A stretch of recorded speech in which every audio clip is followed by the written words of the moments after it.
Quelques 160 personnes, dont 90 mineurs, ont été interpellées dimanche à la suite de violences entre supporters de football qui ont fait des dizaines de blessés lors d'un match de coupe à Rabat, a indiqué la police marocaine. Les supporters incriminés ont été interpellés pour leur implication présumée dans des actes de violence, pour possession d'armes blanches, ivresse, jet de pierre causant des dégâts matériels et incendie d'un véhicule, a précisé la Direction générale de la Sûreté nationale, DGSN, dans un communiqué publié dans la soirée.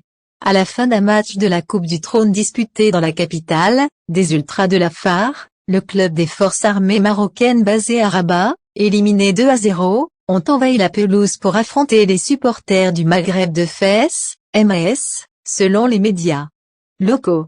Les forces de l'ordre, bombardées de projectiles, ont dû intervenir pour stopper les violences. La DGSN a fait état de 103 blessés au sein des forces de l'ordre et 57 parmi les supporters. À ce stade de l'instruction, de nombreux dégâts dans les installations du stade Moulay Abdallah ont été recensés. Une moto a été incendiée et 33 véhicules de la police et de particuliers ont également subi des dommages, a ajouté la DGSN. La commission de discipline de la Fédération de football doit se réunir en début de semaine et des sanctions sont attendues, selon les médias.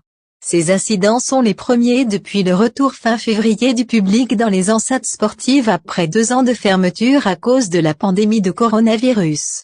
Ces dernières années, les stades marocains ont été le théâtre de violences entre supporters. Ainsi, des bagarres opposent fréquemment les ultras des 2 clubs phares de Casablanca, le Wydad et le Raja, y compris en dehors des stades. Après la mort de 2 supporters début 2016, les autorités avaient dissous des groupes d'ultras pour lutter contre le hooliganisme, interdisant même tout signe distinctif, slogans et banderoles, dans les stades. Les autorités ont toutefois de nouveau autorisé la présence des ultras depuis mars 2018.